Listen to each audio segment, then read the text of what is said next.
Okay, let's go. He wants to jump 1,000 cars. Sir, you have 1,000 cars. I don't think I'd attempt to try this stunt. Or we owe this horsepower to Uncle Sam. Too many cars. Car. Roses would be. Like I put my beer belly on it. If you can't immediately tell somebody how many cars you have, you'll really give those uppity yuppies something to think about. Stay on the bar. Don't go off the bar with your Bronco. 1980 Volvo horns, what's right? I want a man's coolant. and he's like, "Oh, I thought it'd be small. It's for a small car." And I'm like, "Yeah, but it's still an automatic transmission. They're never going to be light." It's definitely going to have to crash. Starting off with Brad buying another car. That's the West. Internet. Is this a Nigerian oil print? I also wish you drove a tan Camry. Anyways, Anyway, that's a horrible, very horrible podcast content. very Talking about a picture. inside joke. It loves to be driven hard.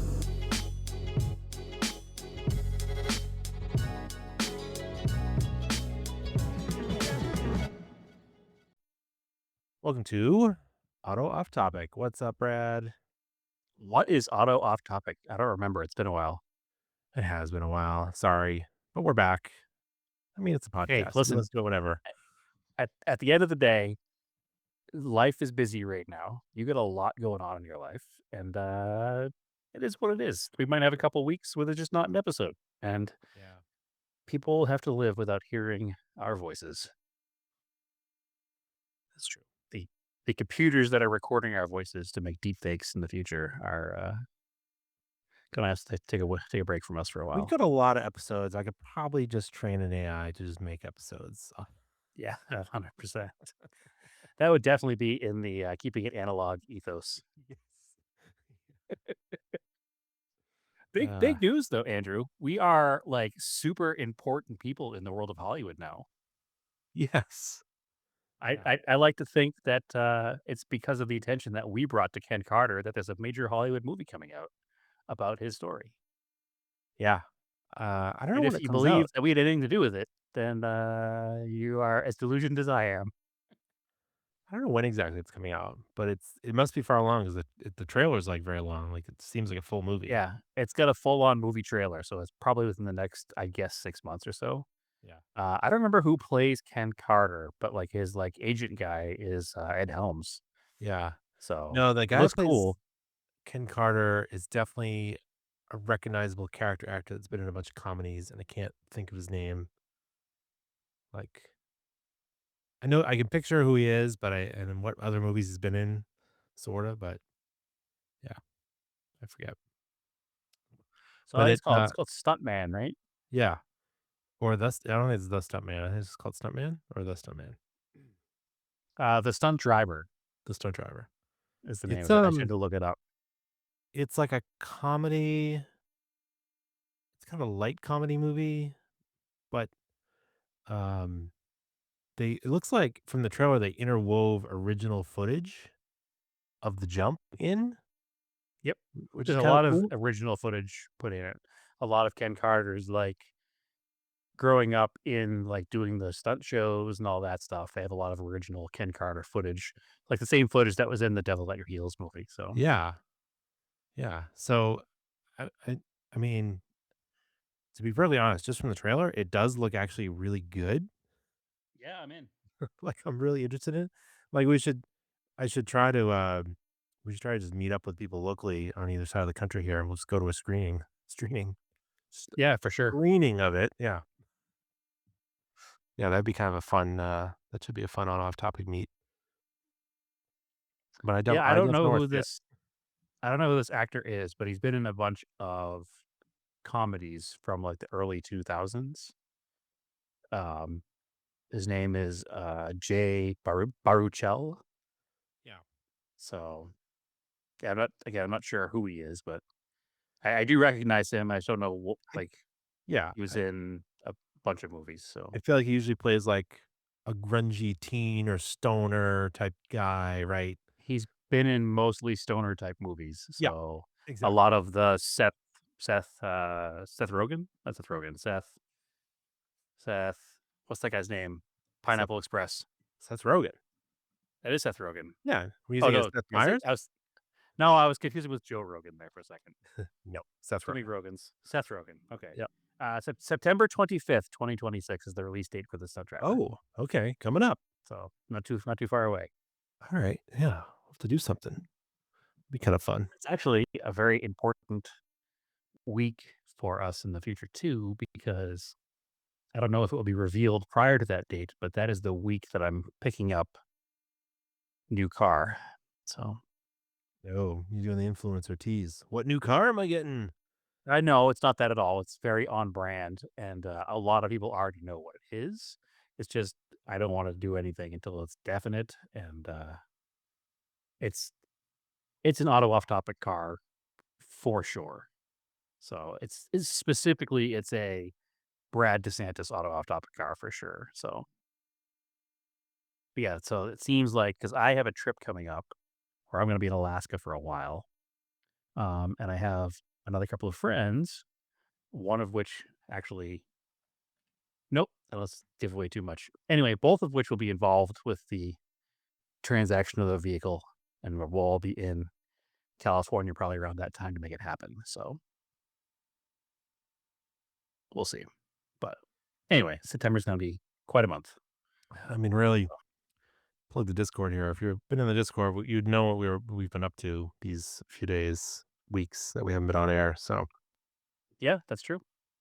Lots going on. Lots of pictures, lots of jokes, lots making fun of everybody. Equal opportunity making fun of everybody. So anyway, so yeah, that's what's coming up. Couple of things to catch up on otherwise before we get too deep into car stuff. Nope, that's it. Car stuff. I had something, but it's gone. Never mind. Professional as ever. Do you want to catch people up on where the Volvo sits? yeah. So actually, I hadn't touched it for quite a while, and then I finally touched it last week, the other week. Um, I had ordered, the fuel gauge was acting up and the temp gauge was acting up. So that was easy to rectify we talked about this before. I put in an aftermarket temp gauge, an aftermarket sensor that matched my my oil pressure gauge and the voltmeter.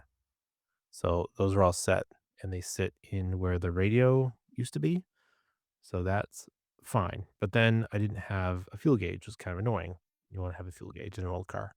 So I'm like, I know this tank only holds like 10 gallons. I definitely put 2 5-gallon things there. So it should be full. So if it works, it should be reading. It was just like totally dead, nothing coming on the gauge. So I'm like, well, there's not much in this system. It's like a sending unit, the gauge, and the voltage resistor or regulator on the back of the gauge cluster. So I was like, well, let's just try a sending unit because they're not terribly expensive. They're less than $100. BP Auto Parts makes them reproduction ones. So I ordered one. It's super easy to do. It's right in the top of the tank, inside the trunk.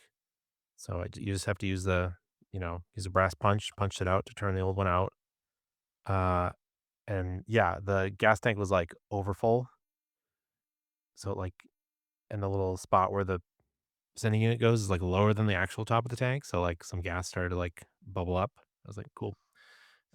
Fuel is my nemesis lately. Like Yeah. in most of my automotive lifestyle, I've rarely had to touch fuel tanks and fuel lines until the past couple of years when I feel like every car has needed fuel lines.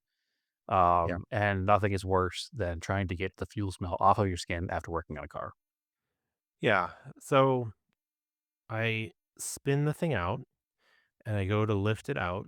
And as I pull it out, whatever was holding the float on had disintegrated. So the float just stayed in the opening.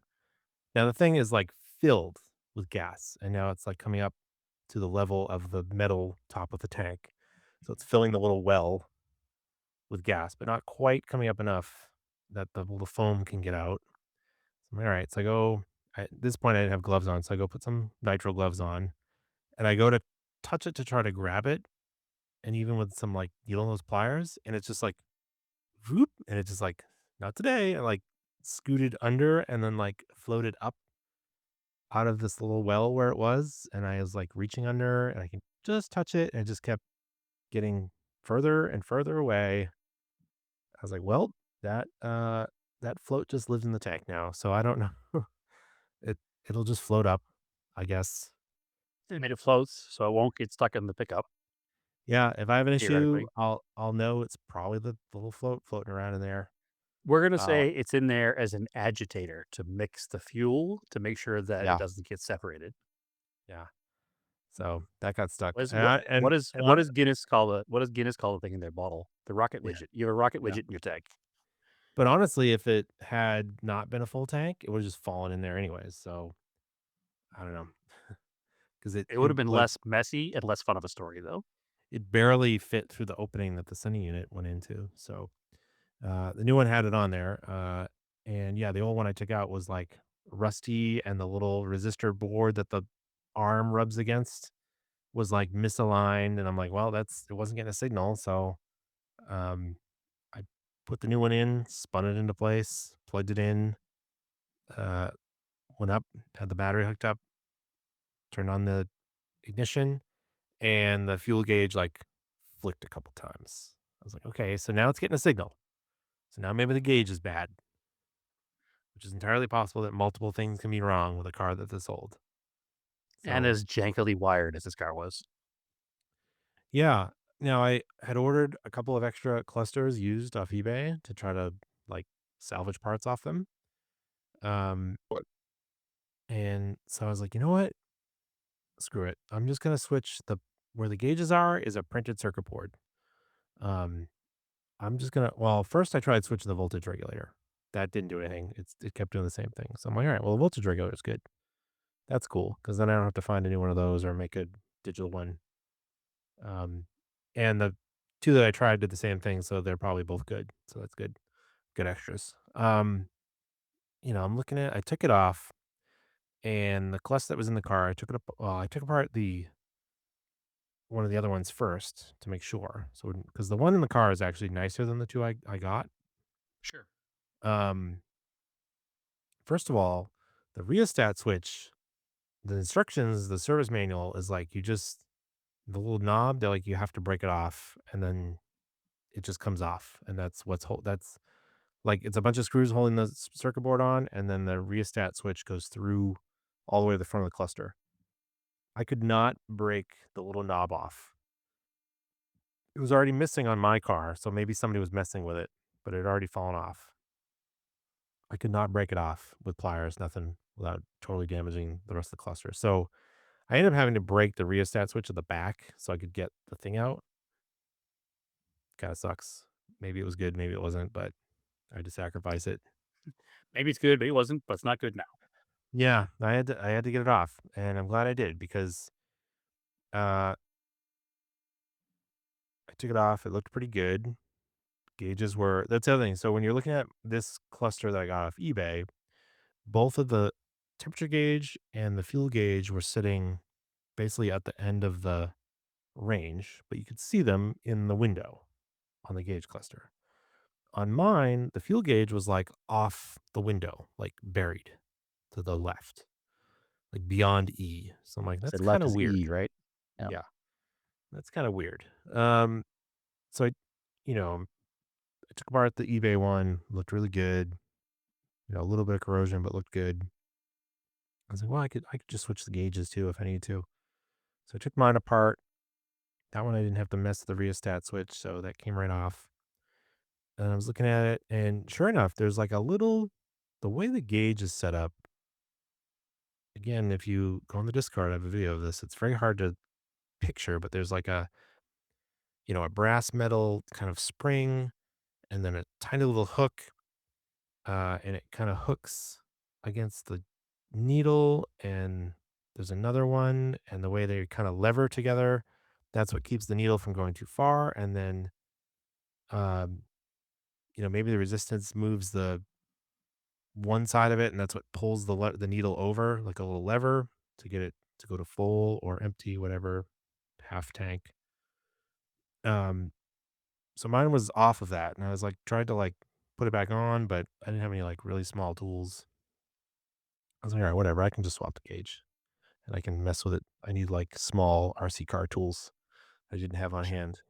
But then I'm looking at it and I'm looking at it and I'm looking around it and I realize one of the circuits on the printed circuit board is burned up and broken. I don't know how, but I'm like, that's probably why the temperature gauge didn't work at all and was giving weird readings. Um, and clearly there's a mechanical issue with the fuel gauge was why it wasn't working. So I was like, well, I'm just going to switch the whole circuit board. So I switched it from the other one, put it in, um, bolted it back together, hooked it to power, turned the car on, full tank of gas. So sweet. And the other thing that works now, the gauge lights. They weren't working before at all. So it must have been in that burn circuit of the PCB. Yeah, it was all So together or grounded through there or something weird. something. So that it was just, I was going to be chasing, if I hadn't taken that apart, I'd be chasing it forever. So it was a mechanical issue, an electrical issue, a bad sender, literally the entire fuel uh, level system was bad. So Yes. So like you said, it could be more than one thing. Turns out it was everything. yeah, it was all of the things. It was a bad board, a bad gauge, and a bad sending unit. So, and I bet if I put the original temp sending unit in now, I'd probably have a working temp gauge, but the aftermarket one's better anyways. So, that was the big thing that I got all set up. Then I got the other air filter I was waiting for, and I got slightly shorter air horns because under those air filters, you should have a little bit of gap according to them. So they're just like a few millimeters shorter. So that's all hooked up. And now, we just need to go tinker with it a bit to get it running better. So So that's where I'm at. close. Very, very close. Very, very, very close. I was just looking to see when our last podcast was to see where I was on what I had talked about. Before I update my stuff. But have you done any other project stuff that you want to talk about before I get into mine? For the cars, no. A down date is that the weird idle that the Montero's been doing, it finally threw a check engine light for like a bank one lean. So I gotta figure that out. It could be because you can hear like an exhaust leak. Maybe the manifold's cracked and it's getting air in there or something. But it's throwing off the mixture because the truck would not want to idle sometimes and just shut off or just like run a little rough at low RPMs or when you're trying to take off. And finally, it threw a check engine light on so I can know where to look. Excellent. Well, that's bad, but good. Bad. It's not really a down date because the vehicle isn't doing anything worse than it was. And now it's told you a good Yeah. idea where to start. Yeah. Oh, Let's call that an Stephanie's car update. got brand new Yokohamas, but that was it. Excellent. And then my I got another nail in the right rear of the Volkswagen. I don't know what it is about that right rear. Actually, it was a little screw. It's the curb side. So Yeah, if you park on the street, stuff's in the gutter, and that's where you pick it up. Trailing curbside. Yeah, it was a little, like, tiny screw that was maybe half an inch long. Just enough to get into the carcass of the tire and cause a slow Sure. leak. But frustrating for sure. But it was at least not in the sidewall. It was in the tread enough that I just plugged it and moved on with my life. Like, Yep. The day it happened, that was actually the least annoying thing that happened that day. So Yes, I remember talking to you that day, and you were just like, "Come on." But at least I think you noticed it when you were pulling into the garage the Volvo's at, right? So at least you had stuff to fix it right there. literally happened as pulling in my dad's garage. I was like, oh, Yeah. I'm here and I have the plug kit. So Yeah. guess I'm doing this now. Actually, my friend Lane came by not last week, the week before. I don't know if you saw the pictures recently on Instagram. If you haven't seen them, follow Fastlane Photo. I think it's the name of his account. I know it's Fastlane something. I'll double check before I Fastlane say it Photo. again. Is Fastlane Photo? Okay.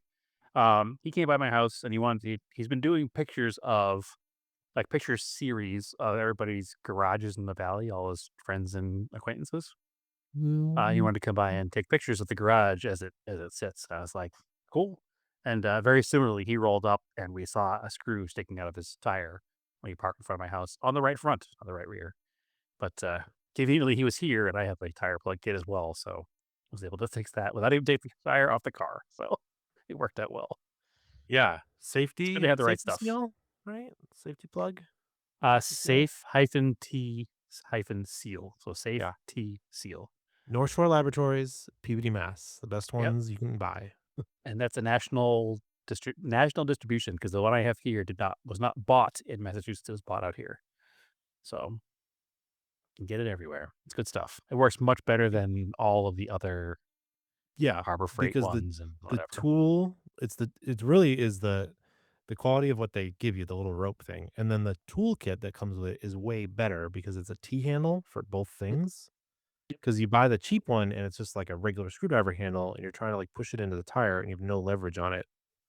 But the safety seal one is a nice heavy aluminum T handle, Yep. and you can actually Both put force on both it. the screw, like And the the auger, I awl, guess you call it. Yeah, yeah, the awl, yep. awl, And the reamer, device that you the device that you put the seal in. which it's And it like has a that nice little like needle. slide hammer almost Yeah, it looks like a to pull it out needle, with. like an Yep. upside down needle where you put thread through, Yep. and then you jam it through the tire, and then you pull it out, and it stays in the tire. Yeah, it works really well and it makes you look like a hero. Yeah. When you fix somebody else's tire. So he lives about an hour away from me and it was pretty close to his sidewall, but we fixed it up anyway. It's fine. I don't have that the rule the tire shops have where if it's within an inch of the sidewall, they won't do it. Yeah, I mean, my last one was actually sticking out of the sidewall is the only reason. Like, if it was just straight up and down, I would have done it, but Sure. So yeah, the last one I had was in the yeah, 944, if you don't remember, and it went through the tread and out the sidewall. yeah, I was like, cool. It was like a 6-inch long nail. yeah. That was last summer when I got new tires. I think I think the tires in the 944 are now 2 years old. That's probably 2 summers ago it happened, or two, that summers ago too. Actually, I think it was summer 'cause I remember it being really hot when I was trying to get the car home. So whatever. Stupid tires. So my project car updates are a couple of things. Let's see. We start with the Starion. A couple of things. I did a long road trip with Naomi. I don't think I've talked about this in the podcast yet. No, it happened We, after the last one we recorded, I think. yeah, well, I looked. The last one we uploaded was June 10th. So that was a minute ago. And then we had a lost episode, I think, right? That was after that? I don't remember. But it was July 3rd. I took this drive. It was the holiday weekend. We had some time off. So she wanted me to drive the car on a fun driving road. And she had this whole day planned out for us to go do. And it started by driving the Starion to the town where it lived its whole life.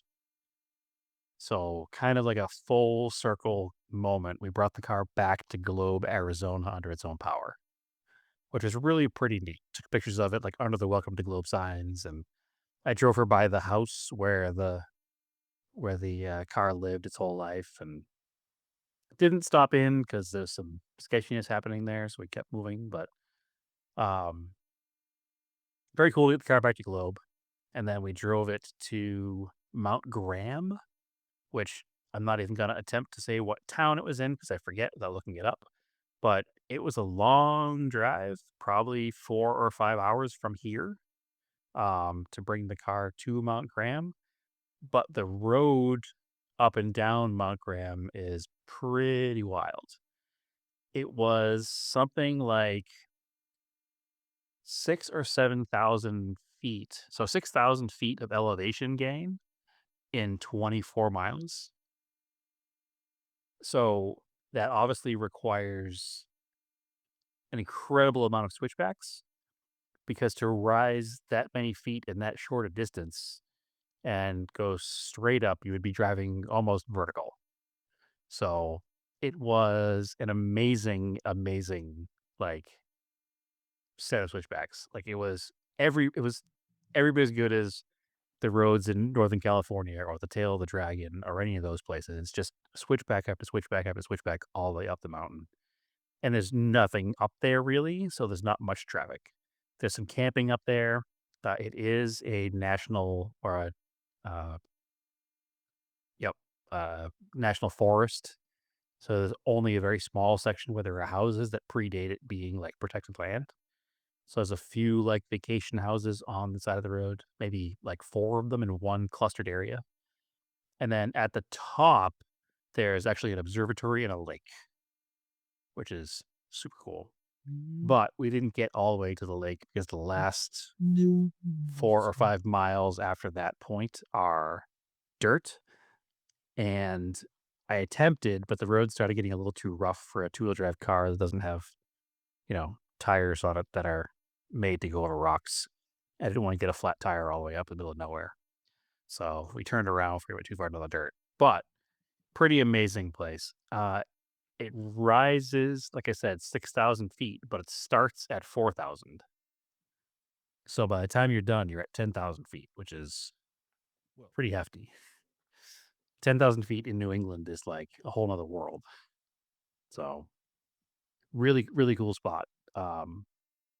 Super fun drive, super worth the day out. And then got some good Mexican food in Tucson on the way home and then came home. So awesome day. The one thing that disappointed me was I had not quite fixed the AC in time yet. So when we got the car back, we were pretty drained. We left early enough that it was cool when we left. We were at elevation middle of the day, but we got home probably around 6 or 7, and it was still pretty hot out, and we were a little beat up from not having AC in the car. So that was the next thing to fix. Enter good friend Josh. Thank God good friend Josh is around because he knows AC, and now I know AC. Have you ever done AC O-rings before, Andrew? Yeah, a couple things. Okay, I've never touched them. So because I've never touched them, for some reason they seemed incredibly daunting. No, I don't it's know just an why. O-ring. Yeah, I don't know why. I after having done them now, I will never shy away from them again. You have to make sure you have the ones that are good, the right material, so they don't get eaten by the Freon. But a couple of issues with the car. We had charged the AC previously, and we know the AC worked. But by the time I drove the car home, the AC had all leaked out. So we knew we had a massive leak somewhere. And it smelled so strongly in the cabin of the car, we figured it was probably somewhere inside the evaporator, which is out of the dash. So we pulled the evaporator out. And another thing that we found was that the high pressure switch is located inside the evaporator against the firewall on the inside. So when your AC pressure switch goes bad, the only way to get to it is to pull the entire cooling box out of the dashboard. Oh, that's fun. Obviously, not ideal. So we had the whole thing out. We thought the switch might be bad. So we thought ahead and said, well, let's put the bad switch back in and then not use it at all. And then we took the wire leads that went to that switch and we ran them through the firewall and then integrated them into one of the factory harnesses that comes to the firewall and ran them all the way to the front of the car. And I ordered, and you'll appreciate this because it's a Volvo part, I ordered a air conditioning dryer for a Volvo that has the same thread pitch for the AC lines to replace the dryer in the car with, because that AC dryer for the Volvo has a provision on the dryer for a pressure switch Oh, with the okay. same threads. So now we ran those wires to the front of the car where the dryer is off the condenser, where it is on almost every car. And the new dryer has a provision for the same switch, the factory switch that was in the car, basically because the thread pitch is the same.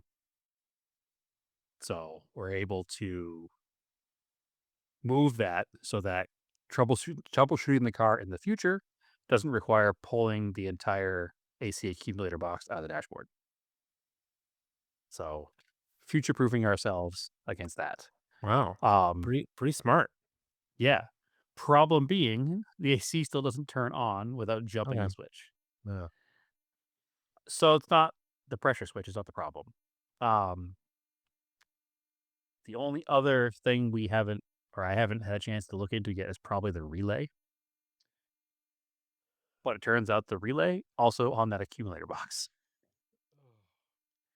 So it looks like I can get to it without taking it out, but I have to source a relay first, and I haven't sourced a relay.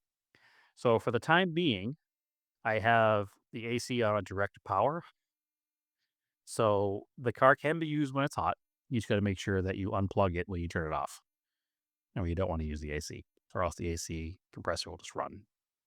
So it works. It's cold. The thermometer in the dashboard, like using the infrared thermometer on the vents, shows it coming out of the vents at 38 degrees, which is pretty dang chilly. It's quite comfortable in the car. So I'm pretty stoked on that.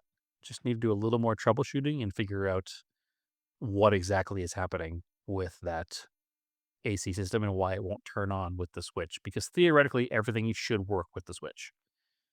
Everything seems to be working. All the lights turn on, the indicators turn on. It's just not engaging the compressor. So something weird is happening somewhere. But we'll get there.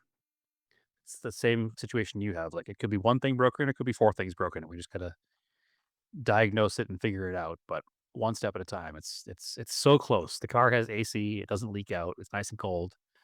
I can drive the car with the AC on and be in a comfortable place. So I just need to source a new relay for the AC. Let's see. Other project car stuff. What else have I done? Oh, 944. So if you recall, did a timing belt in the 944 probably 3 months back or so. Um, Also big help. Thanks to Josh on that one too. But the problem was the car wasn't running right before I did a timing belt. And I knew the timing belt wasn't going to fix it, but I also knew the timing belt was out of date and it was stretched. And I didn't want to keep diagnosing the car and making the car run right with a bad timing belt and then fix the car's running issue and have the timing belt go bad. So putting a timing belt on the car was a bit of insurance to make sure the car runs good once I do get it running good. But it ran enough to drive around the yard with it, sort of. Probably mid-May, it just stopped running altogether.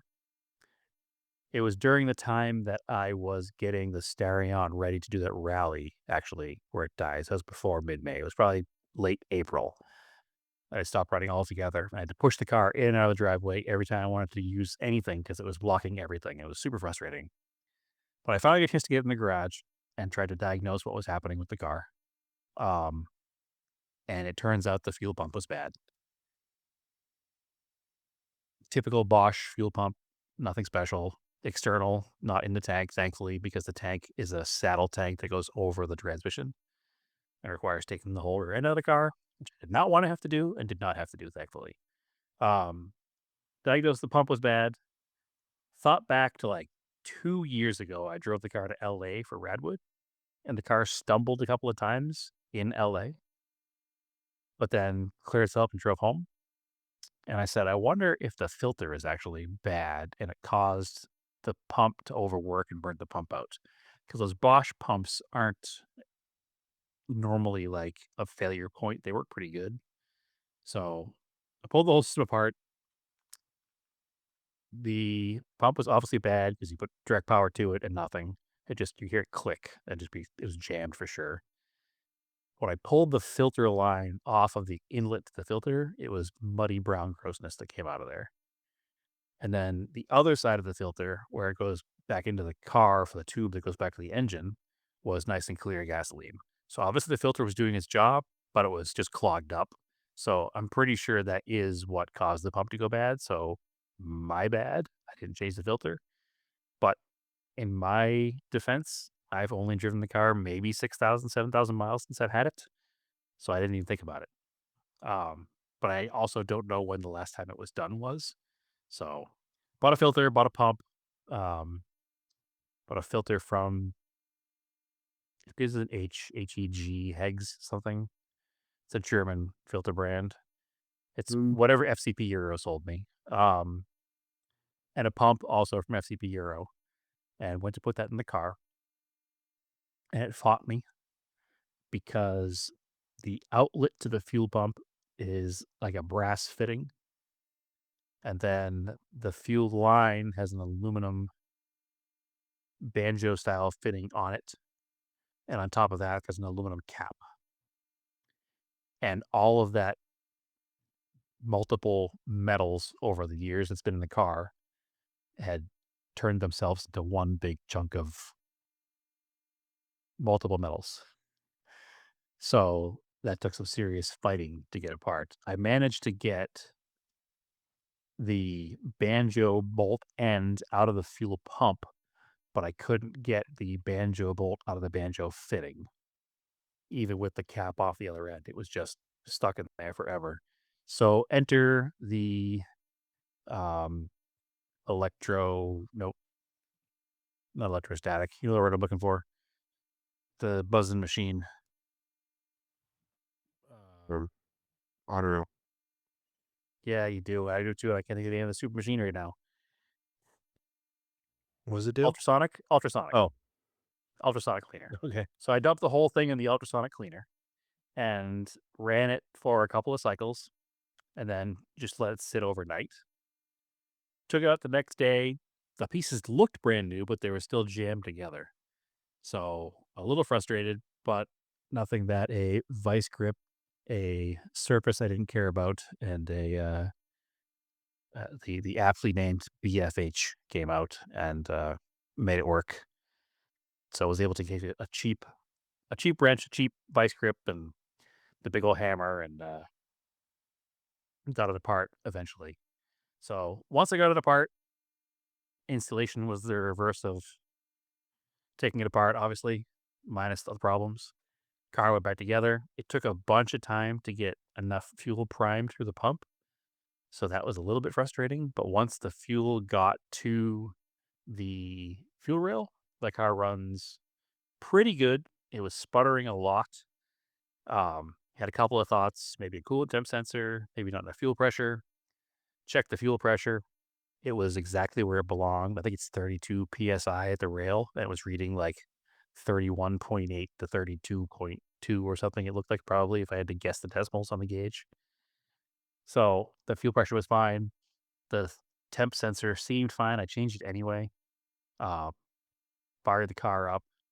It sputtered for a little bit and then kind of gave it the old. Can you give Italian tune up to a German car? I guess you can. Yeah, sure. Kind of gave it the old Italian tune up. Just rev the piss out of it for a little bit, and eventually it smoothed out, and the car is now running like a brand new 944.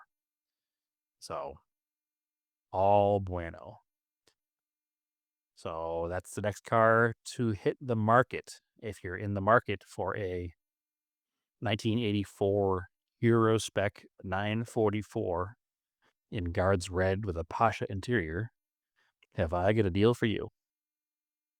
So we'll start the bidding at 10 grand and go down from there. So hit me with an offer. Car's pretty solid, pretty good car. And now that it runs and drives, got the Group 4 wheels on it. It's got a Momo Classico steering wheel and a Continental stereo. So it's all the right parts. Brand new set. They're 2 years old, but have almost no miles on them, Yokohamas. So it's a good car. I just decided I don't need both a 944 and a Starion because they're kind of the same when it comes to like a driving experience. And at the end of the day, I prefer a Starion. So Yeah. kind of the thought process. If it doesn't sell right away, it's not the end of the world. It's not going to go on auction. I'm still a little salty about the result of the Mercor, so we're going to hold off on that for a little bit and see what happens. And if it doesn't sell locally, maybe I'll put it on auction. But there's no hurry. I'm just going to enjoy it because now it's running well. Yeah. Detail it some more and continue to make little improvements to it because it could use some things. I'm going to like dye the rear carpet and some of those minor things and try to. One of the seats has got a little thread separation. And try to fix that up a little bit and just try to make it a little cleaner as I go. And every time I make it nicer, the price goes up a little more. So if you want it now, buy it now. It's not going to get cheaper from here. So, but that's pretty much it. Oh, I've also bought some parts for the Starion. Mike Sorelli at MKS Motorsports. He has convinced some company to make filters for Starions. I don't know if you remember when I was getting the car ready for the rally, I could not get an air filter for the car to save my life. Wait, what? Yeah, no Wait. air filters do not exist. Wait. Like the can filter, air filter? Yes, It's not the same as a first gen DSM? it is not. Oh, Or if it weird. is, the first gen DSM one's also not available. I don't think it's the same though. I thought I gave you So- one. For a first gen DSM, I thought it was the same. I thought the first gen DSM, first gen Montero, and Starion are all the same. It's just a round can, is it round or oval? roundish.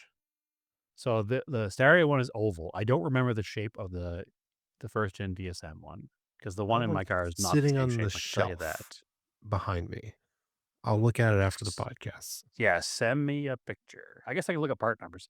Anyway, I know for a fact the Starion one was completely NLA from everybody, every manufacturer. Nobody has one.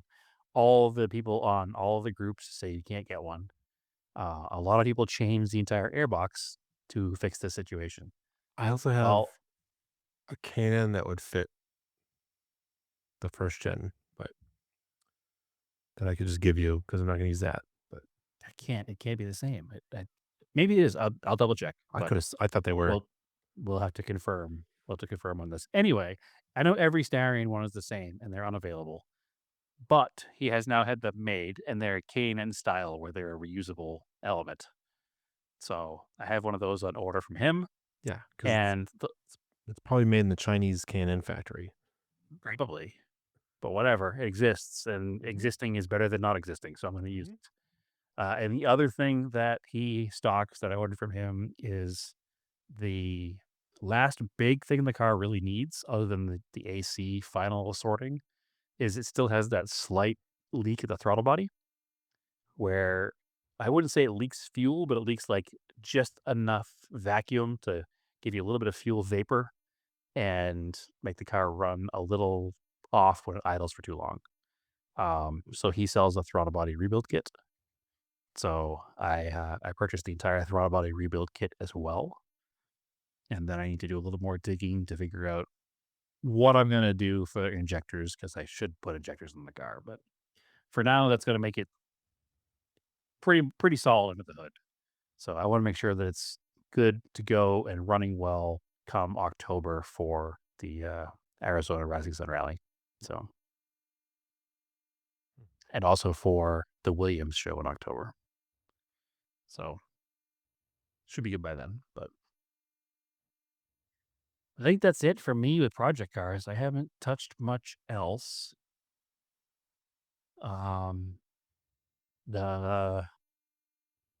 Did we talk about the eclipse? Have we recorded since you were out here for the race? We have, right?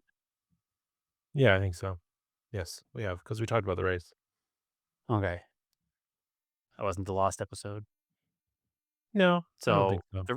the reason the eclipse was overheating when we had it was because it was out of coolant. I don't know if we talked about that or not. So we figured that out. The 944 is still in the garage, but once I pull that out of the garage, that car's going to go in to figure out where the coolant leak is because obviously it's leaking coolant somewhere. So that's the next little project here amongst all the other little projects here. So Oh, Yeah, you know these are what? happening. I forgot on the Volvo for a birthday present for myself. I ordered some used from Japan 7 Marshals for the front of the car. So, Super rad. yeah, they're Yellow. yellow, of course. Nice. with Little cats Have on to them. be. Have to be. They're way cheaper to get from Japan for some reason, even with shipping. These two And looked pretty tariffs and good too. everything. Yep, Well, these two looked pretty good. You know what? But then the covers are almost cost more than the lights themselves. So I didn't order original covers. I found some reproduction ones on eBay. I ordered those instead because they were less. yeah. It's funny when you talk about covers, and I've keep meaning to order covers for the ones on the Blue Colt, and I keep forgetting. But they make ones that have like a white checkerboard, and I've had them in my cart like probably a dozen times in the past 7 or 8 years, and I keep forgetting to order 'em. So I should probably order those too. Like a vinyl cover, like elastic in the back, just goes around the front of the lens. Yep, that's what these are that I That got, and rocks. they even have foam in them. Like they're quite nice. Nice. The guy was, I don't know, his posting was like, "Oh, I had a run of them made for a bunch of like our group guys, and these are the last like 3 sets I have." That's cool. So We'll take them for yeah, your that'll not our group Volvo. yeah Is that V group? goes in my my continuation of yellow fog lights, round fog lights. I mean, that's been our aesthetic for a long time. It just looks good. I know, yeah, it's common, but it looks good. Yeah, it looks really good, especially on a vintage car. We've And you know always what? almost always done round fog lights. The only car I had square fog lights on was my '87 Cressida, because an '87 Cressida is the world's most square car of all time. And I might So as well just use them all the time because everybody else just runs their high beams all the time now. So yeah, why not? yeah, They're that, not very bright that was compared to like modern headlights. nope. Although I do have the vintage diodes conversion, so Right. they should be nice at night. Actually, you probably won't run them all the time because you have the covers on them, and That's right. you'll leave the covers on all the time, and you won't want to take them off. Yeah. You'll run them when it's raining out, like you're supposed to. But yeah, anyway. Little scale project cars?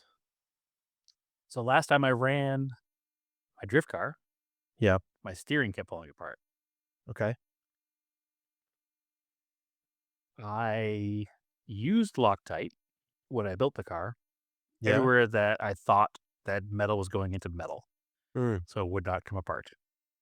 Um, I guess I wasn't thinking when I built the bell crank for the steering, Yeah. because when you put the bolt through the bottom of the chassis, it goes into a plastic upright. Yeah, you can over tighten it. But Right. Yeah, you can definitely over tighten it. I learned that too. I was trying to tighten the track. Mhm. But it goes up into that bell crank through a plastic upright. So I was like, oh, this is plastic. I don't need to Loctite this.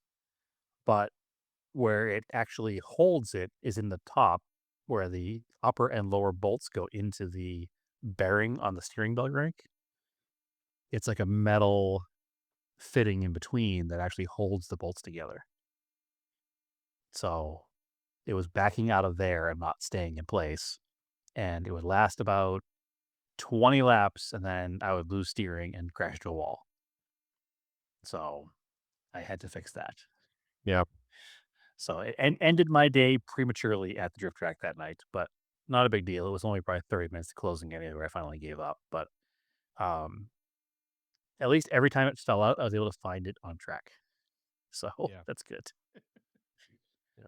But it's all back together now. I put a dab of Loctite on it, made sure it wasn't too tight, so the steering does work. It should be 'Cause fine. if you over tighten it, it will Binds. strain on the servo and not work fast enough and be a whole problem. But I haven't run it since I fixed it. So actually, I told Naomi before we recorded tonight, I was like, if Andrew does not want to record tonight, I'm going to go to the drift track. Yeah. So that's not being pushed to tomorrow night. But that's fine. Yeah, I So haven't hopefully drifted it's in all a while. fixed. a week. Um, I Yeah, that's actually right. 2 weeks finally, ago for me. I don't know if I talked about it. I got the front rear conversion for the TTO2 all set up. So it's an MRC kit from Japan. It converts a TTO2. You actually run the chassis backwards. So you can has the spot for the spur gear. It puts the motor Interesting. way up front and then uses the drive shaft. Yeah, runs it to the opposite side because the Those that TTO2 don't, chassis is almost symmetrical. Yeah, yeah, for those that don't know, a TTO2 is all-wheel drive. yeah, the Tamiya Yeah. touring car. They've been out for like 15 years, so there's like tons of Beast. stuff for them. Yeah, it's an old chassis, but it's cool. It drifts really well. It's like surprisingly well. It's got a 50-50 weight balance. And I'm keeping up with people that have like dedicated drift chassis, so it's pretty cool. But Yeah, I kind of want to build one. I was going down a rabbit hole of like looking up all those parts and like wanting to build another drift car, but then I realized I should probably get better at driving my drift car first. yeah, like I said, you can tinker on one like this, and I have extra parts I'm not going to use, and I'll just sell them to you, and you have to pay Yeah, the tariff. because a TCO2 would be pretty rad to build. And you can make yeah, there we go. Um, I clicked stop for a second there, folks, but we're back. You won't even notice it. I mean, they will because you said it. Yeah. That's okay. Well, it's a little weird transition, but no, we're making it weird. But anyway, yeah, I finally I pulled out the LTS chassis, the Yokomo, which is the ST10 L. It's a load transfer special. I hadn't been messing with it for a while because it was kind of annoying me. The front rack is not standard, and it was a little weird to set up the steering rack. So So I had load the transfer special, for those that don't know, yeah means that the car has weight like shift. it body rolls basically. Yeah, it doesn't body roll Excessively. much on P-Tile because it doesn't have a lot of traction. It does a little bit. If I run it on asphalt tires in the driveway, which apparently the driveway is too rough, I should try like a tennis court or something. It has a ton of roll. It's really cool. But um, I almost had the alignment correct. It was a little funky, so I had the Track Pro check it out. We made a couple adjustments, and it drives so much better. I was like, all right, sweet. Now I'm back into this because I was considering like just selling the chassis because I was getting annoyed with it. Um, Sure. so that's cool. And I have a couple other parts for it now. I was like, oh, I like the way this drives, but I bought it used and it's got a ton of time on it. So I'm going to try it's not that expensive. The Yokomo ball diff for these chassis. It works for No, all it's the super it's cheap. I was looking at it $33. actually. I'm like, Yeah. I'm going to try it out because I guess it's more consistent. Yep. It's not that much money. So I'm going to try it out. It's And got like a ball bearings instead of having like the four spider gears, right? yeah, I mean, the hot setup in the 90s, right, with your touring car was have ball diffs. So Yep. it's just a more consistent differential than the gears, but the gears will work just fine. You don't have to. But so anyway, uh, Tandemonium here in Danvers used to be in the top floor of this building that they're in, kind of like an attic space. It's kind of like a dungeon in the back of the building. Yeah, a little bit. We were talking last night. So they're moving to a downstairs space that's a lot bigger. I was kind of joking with them. I was like, this kind of had like a dive bar vibe. And they're like, yeah, it did. It did. And I Yeah, kind of miss it a that's a little good way bit. to call it. Yeah, Um, it was like a private club. yeah. So That's what it felt like, even though it wasn't. next weekend, August 9th, they're having a drift comp and it's in a totally new space. They've moved downstairs. So if you're in the Eastern Massachusetts and you have any interest in drifting, this is going to be one of the best drift tracks in the Northeast. It's huge. Uh, totally new space right off Route 1 in Danvers. Um, we were, it's definitely like Smooth. everybody helps out a little bit. We've been helping the owners move stuff and I helped pick up, we picked up the original tile because it wasn't glued down. So you reuse it. I did that yesterday for him. Um, and just people have been helping out, moving stuff downstairs, and they hope to have it all set up. Hopefully next week we can get some early drifts in on it, but it'll definitely be open for the competition, which is like $40 with a set of tires. And then afterwards it'll be a Matsuri. So I don't know if I'll make it for the comp, but I'll probably try to go for it afterwards. So I can go out with Matsuri is everyone. just driving around building Free for content, all, drive right? around. So just like a normal night. Yeah, but it's like I don't know how many people do you get. Like this will be like 30 or 40 people at once. Yeah, not quite that many. I've Yeah. been probably 15 to 20 is probably the Yeah, high. that's like a normal night. Yeah, 15, 20. If you or in the Yeah. wintertime, if it's busy, you'll get like 10 to 15. But this is like 30 or 40 people at once. Yeah. Well, I Which can if tell you you, I'm definitely not ready to drive on track with 30 or 40 people anyway, so it's fine. I'd say you better. But I need to get better on my own first before I start getting better with others for sure. yeah. I need to actually talk to you off air here probably about trying to figure out the turbo settings and stuff on the ECU, the Yeah, you see. Yeah. ESC. Thank you. Yeah. Because I think one of the guys I've talking to said that one of my issues is that I don't have wheel speed. That's possible. Yeah. And that was with the setting that I have, I should have with the parts I have, I should have way more wheel speed. Um, It's a 10 turn. Whichever one we talked, I forget about Yeah. 10 or 13. Yeah. Yeah. I'll It double might check. be It's 10 turn or 13 turn. Either way, whatever it is, it should have enough. My wheel speed does not seem to be what it should be, yeah. basically. Mhm. So I need to figure that out. I bought the card for it, but I realized I need some kind of cable to run that card, and I don't figure out what that is. Yeah, that is accurate because one of the big things was I changed the Tamiya kit, the front rear kit from the Tamiya gear pitch, which is like point 0.6 some module or something. It's like metric to the 48 pitch. That's more standard in RC, especially in drifting. And just changing the gear ratio and changing it to 48 pitch, basically putting the biggest spur gear I could fit in the chassis without it hitting, Right. change the final drive to a much higher final drive. It's like 10 and a half or something, which is kind of what you're aiming for on P-tile. But the RD should be set up for that already. Like the final It drive should is, not be the yeah. issue. Yeah. It's the wheel speed. Yeah. Yep. And that's just a matter of changing some motor settings because that car should be set up really well to work on P-tile. It drives really, really well. It's just so in order to sometimes maintain the proper angle, you're maxed out on steering. You have no more steering really to maintain the angle you need to keep wheel speed up. Right. And I run out of wheel speed, especially on the big sweeper. So yeah, And so now this is good. This means you're getting better. That you're realizing it. That's yeah, happening. That's good actually. But yeah, I'll talk to you about it after. But yep. anyway, any other scale stuff? Because I'm talking about the Missilwood Concours d'Elegance. No, I have no other scale stuff. If you want to move on to that, that's fine. Yeah, so that was that last weekend now? No, that was the weekend before. We could before last. Yeah. Yeah, your dad asked me to judge again. Unfortunately you couldn't make it, but I got to I judge. tried so hard, Yeah. and I went so far as to look up flights and like was going to book like leave on a Friday on a red eye, land Saturday morning, go to the event, hang out with you guys, and then hang out with my parents, and then fly home Sunday night for like Monday morning.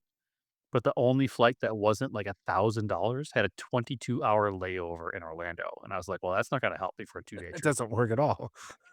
They burn a whole day at the Orlando airport. Not only that, but burn a whole day in Orlando the day that I need to be in Beverly for the car show. Yeah.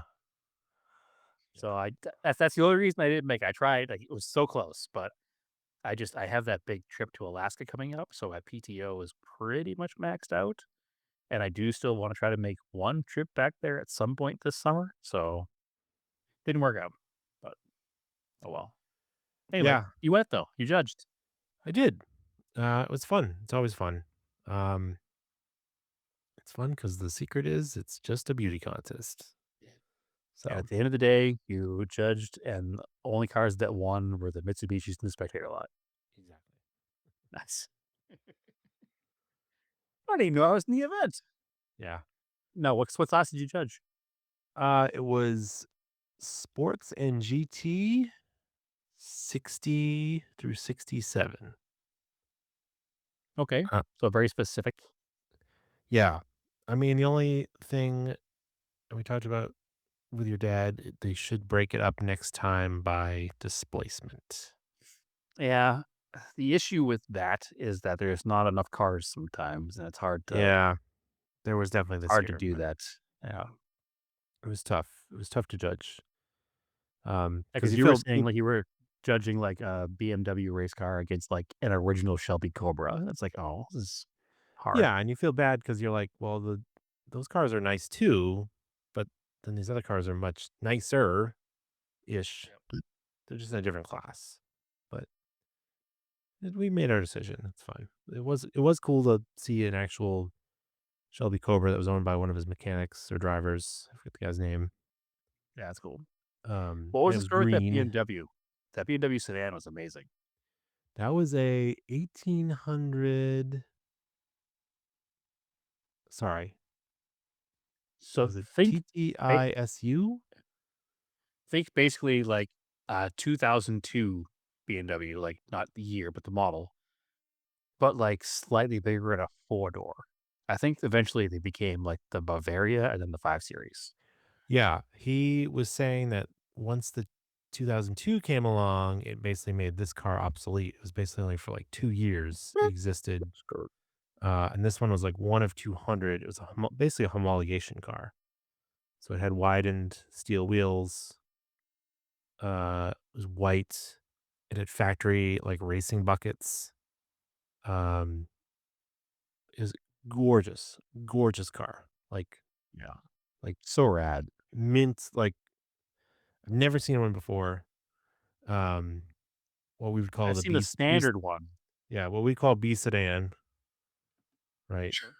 Um, I mean, just awesome, awesome car. But that was in a class against like that Cobra. You're like, okay, so Yeah, how do it was we tough. Yeah, but like me, I love the BMW. That's more me. Like that's what if I had the choice of owning the car, it would be the BMW. So BMW 1800 Ti/SA. Yeah, Super cool. Yeah, I think they called it the new class or something. BMW called it in their marketing then. It was like the first like foray into our more modern car, called the new yeah, class. yeah. Something like that. But this had like, upgraded engine parts. I think it had factory dual Webers.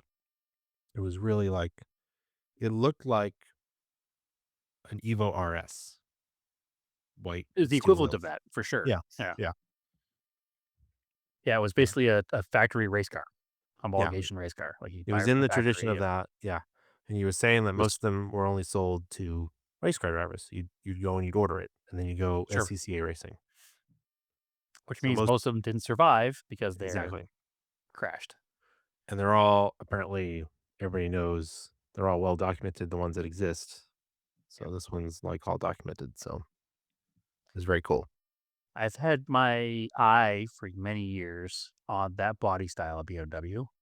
Um, it reminds me actually like everybody wants an Alpha, GTV, GT Junior from the 60s, right? But Yeah, you can get the same basic driving experience for a third the price if you get a Giulietta yeah. of the same era. It's very similar to like the 2000, an early 2002 was huge money, but an 1800 new class is not huge money. Obviously, this particular one is huge money, but a standard 1800 to be built into like a replica of this kind of thing would be a cool car. And much high on my list is like vintage Euro/Japanese race car with dual levers. So something like that. Also, that may be what's coming soon, but it's not a Well, BMW. I got one too. Yeah, I am. The next purchase teaser, I guess, is a period correct competition vehicle with dual levers. So, well, actually, it only has dual levers. I think they're twin Solexes, maybe. I think they're Solexes. Either way, it's twin carbed, twin side drafts. So, A Weber style. yes, There's so much knowledge on them, so it's easy. yeah, we'll call it that. We'll call it Weber style. I think they're Solexes though, but whatever, same stuff, same concepts. So, anyway, what else is that cool at that show? Is it weather good this year? No rain. It was started out cloudy and then it got beautiful and cool and it's by the water there. So yeah, it was really nice. So everybody's favorite super talented rock star Ernie Bach was there. Ernie Block Jr. Yeah, I got to judge his Maserati. So Okay. yeah, I get to judge his Maserati. which was pretty cool. Super like New England lore, but every time I see him, I think he's Al Caprillion with long Who's hair. that? The Weather with Al. Oh, okay. They remind me of the same. Like, in my head, they're the same person. I don't know why. Yeah. That's It very was- New England. Like, if you're not in New England, you don't know Weather with Al. But I also it's- forgot that like she announced him as like he is president of Subaru of New England, which is so weird. That if people don't know that, there is Subaru of America and Subaru of New England, and they are two different things. I didn't know that. Yes, because his family started importing Subarus to New England individually before Subaru of America existed, so they have the rights to just Subaru of New England market. I've heard Subaru of New England, but I assumed it was just like the name for the dealer group. Mm-mm. Like we have here Valley Toyota dealers, but it's not Nope. like an independent company from Toyota. Nope. There's Subaru of New England and Subaru of America, and they are two different things. Interesting. Yeah. Well, the state of Vermont thanks him. Yep. That's what they all are. So cool. Yeah, I'm bummed I couldn't make it this year. It looked pretty cool, like it always does. I've seen a lot of coverage of it. I've talked to my dad about it, aired my grievances from what I've seen in pictures, but constructive criticism, I guess we'll call it. Yeah. We had a good conversation about that kind of stuff, and I hope to be able to be there next year. Yeah. Next year, I don't have a 10-day Alaska trip planned, so I'll have a little extra PTO. Yeah, and I'm hoping to have I'll have the Volvo going for the tour. We can use the Volvo. But did you see the travel all? It was on the Ford AA truck chassis. I did see pictures of it. I didn't know it's called Travel All because Travel All to me is the name of the International Suburban. Oh, I thought they were calling it a travel all. It may have been called the Travel All because it predates the International Travel All. Yeah. So, like, the Chevy Suburban equivalent of International was the International Travel All. Yeah. But that was probably well after that, and whatever company made that probably no longer existed. So, No, that was all handmade. yeah, That was they actually don't know who made it. Like it came from the Museum of RVs out west or out in the Midwest. So yeah, somebody like bought a commercial truck chassis in the 1920s, 30s and just built like a carpenter built the body. It's just a camper body. you said it was a Ford AA, Yeah. which is a Model A commercial. Yep. Yeah. It was very cool. Like just because it's just like the truck was like really original and all the woodwork and stuff. You know, it's not something I want to own, but it's like I can appreciate like the originality of it and that it still exists. I mean, if you had a ton of space, a huge garage, it would be cool to have something like that to do like an occasional like family camping trip. What color was the front of it? It's black. It's just commercial Ford black. Like everything Well, feels like everything Ford built in that era was like black. if you remember, we went to a museum in Ohio that will remain nameless based on activities since then. But they had a very similar built truck in there. I didn't know if it was the same one or not, but I think that one had a green cab, which is why Yeah. I'm Yeah. asking. No, it was a different one, but yeah. N- Now I'm remembering. Yeah, I did see one before. Yep. That's what I was thinking of, but I couldn't remember if it was the same one or not. But it sounds like it was not the same one, so it's cool. Very rad. Yeah, no, every year I see pictures from the event, and I'm like, oh, I see that car. Oh, I need to see that car. Oh, I don't want to see that car there ever again. Oh, I want to see that car. So I'll be there next year. And I'll make sure I do the whole thing. So you do the tour and maybe I can ride along the tour with you. Nice. Actually, theoretically, Marco would love the tour. Probably. So it'll be old. He's older next year somehow. Kid's like an adult now. So old. Oh, anyway, any other events? Anything happening? No, that's about it. You all get a break from NASCAR this week because Andrew's been too busy to watch, so we won't even talk about it. And they're on your break ear. this week. We bent your ear with Drift Talk instead. Yeah, the last event was Indy. the Brickyard 400, and honestly, with this current car setup, it's not an exciting race to watch. No, unfortunately. Yeah, there's absolutely no passing. It's a train of cars. Anytime somebody gets out of line to pass, the car just like runs into a wall of air. Just the way the track is designed, the car is designed. It can't capitalize on a run. You see somebody like coming up hard on somebody's rear bumper, and they switch lanes to go around, and all of a sudden they're going the same speed. So it just kind of a bummer. Maybe they should go back to the road course there. Just a thought. I'm probably the only one with that thought because traditional NASCAR fans also don't like road courses. So anyway, it was a good result. Just not a good race. So it was like Corey Heim win. Not even a full-time driver. 2 wins on the year so far. Bodes well for him next year. It does. Yeah, this weekend is hot here, but I am going to actually, when we stop recording, I'm going to go charge the AC in the Porsche because this Saturday morning is the Porsche event at 4 till 4. So I'm going to put it there with a for sale sticker on the window. Maybe generate some interest with the Porsche people. See what happens. There you go. Yeah. So that'll be this weekend. And then we're planning a drive Saturday after that to run the second half of the Arizona Riley Sun Rally. So we haven't been able to run the second half of the route yet because when we were doing all our planning, it was still wintertime. And the second half of the route is actually closed in the wintertime because it's non-maintained snow roads. So I'm going to go run that and get some preparation done for that. And if you are signed up for that, keep an eye on your email the next week or so. You'll be getting a letter or an email with instructions.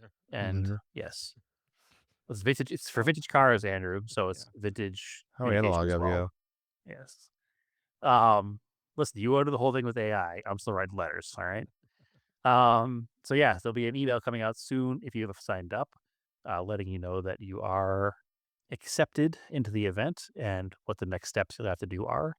Because we are going to put a hard date on signing up. And if you haven't officially signed up and paid by that date, we do have a waiting list of cars.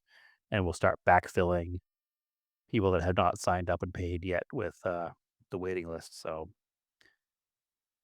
definitely kind of a cool problem to have. It's good. Stinks that not everybody can do it, but we also need to keep it manageable and affordable. So we're capping it at 30 like always. So if you haven't signed up yet, sign up now to get in that waiting list, get an early spot. So Nice. that's where we're at. That's it. All right, Call cool. that an episode? That's an episode. I'm curious because in the trailer, I never heard anything about Aiming for Roses, so I'm wondering if it makes it into the movie. It better make it in the movie. Yeah, it's kind of a pivotal part. Yeah. That's been our whole identity for the past 10 years. Yeah. So All right. So as always, keep your cars analog and aim for the roses.